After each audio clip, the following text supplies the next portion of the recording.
فرمایا وَإِذْ قُلْنَا لِلْمَلَائِكَةِ اسْجُدُوا لِآدَمَ فَسَجَدُوا إِلَّا إِبْلِيسَ، یاد کرو جب ہم نے فرشتوں سے کہا کہ سجدہ کرو آدم کو، سب نے سجدہ کیا سوائے ابلیس کے۔ کان من الجن ففسق عن امر ربہ، یہ جو ابلیس تھا یہ جنوں میں سے تھا، تو اس نے اپنے رب کے حکم کی نافرمانی کی۔ یہ پہلا مقام ہے جہاں جن کے اس ہونے کے بارے میں کہا گیا ہے، وگرنہ اس سے پہلے یہ جو ہے اس سے یہ تو کہلایا گیا کہ میں آگ سے بنا ہوں اور یہ مٹی سے بنا ہے، سورہ اعراف میں ہم نے پڑھا، لیکن یہاں پہ جو ہے بالکل واضح کر دیا گیا کہ یہ جن تھا۔ افتتخذونہ وذریتہ اولیاء من دونی وہم لکم عدو، اب یہ اللہ تعالیٰ نے سوال کیا ہے اولاد آدم سے، مجھ سے اور آپ سے، افتتخذونہ وذریتہ، کیا تم اس کو اور اس کی اولاد کو بناتے ہو اولیاء، دوست، من دونی، میرے مقابلے میں۔ اب اس کی ذریت کون ہے؟ ایک تو یہ ہے کہ جو بھی وہ شیطان ہے وہ جن ہے، تو جن کی جو اولاد ہوگی تو وہ اس کی ذریت ہے، یہ تو سیدھی سیدھی بات ہو گئی۔ لیکن یہ کہ جو پچھلی صورت میں ہم پڑھ کے آئے ہیں، اور وہ اسی یعنی وہاں بھی 7ویں ہی رکوع میں قصہ آدم و ابلیس آیا، اور وہاں شارکہم فی الاموال والاولاد کا ذکر آیا، تو اب وہ ذرا ذریت کو اس انداز میں بھی دیکھیے کہ یہاں پہ بھی، اور بعض روایات سے بھی معلوم ہوتا ہے کہ یہ جو اس طرح کی جو بھی ایک بورن وداؤٹ اینی ویڈلاک جو ہے، اس کے اندر شرارت کا مادہ گویا ابلیس کی طرف سے جو ہے وہ انجیکٹ کر دیا جاتا ہے پیدائش کے ساتھ ہی، اور یہ بہرحال وہ چیزیں ہیں جو ہمارے علم میں نہیں ہیں، علم غیب سے متعلق ہیں۔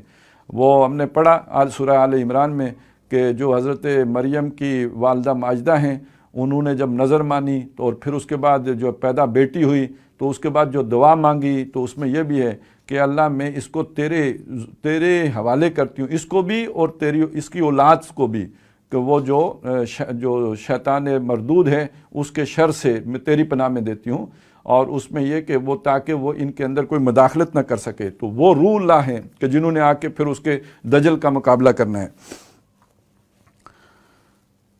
تو تم اس کی اولاد، یعنی اس کا مطلب یہ ہے کہ اس شیطان کی ایک انسانی پارٹی بھی ہے، اور وہ در حقیقت پھر حزب الشیطان مکمل ہوتی ہے، وہ بنتی ہے۔ تو افتتخذونہ وذریتہ اولیاء من دونی، تم مجھے چھوڑ کے، یعنی تمہیں تو میری پارٹی میں ہونا چاہیے، یہ تو تم آدم کی اولاد ہو، آدم ہی کی وجہ سے تو یہ جھگڑا شروع ہوا تھا، تو تم آدم کی اولاد ہونے کے باوجود اس کو اور اس کی ذریت کو مجھے چھوڑ کر اپنا ولی بناتے ہو، دوست بناتے ہو، حمایتی بناتے ہو، مددگار بناتے ہو، وَهُمْ لَكُمْ عَدُوٌّ، جبکہ وہ سارے کے سارے تمہارے دشمن ہیں۔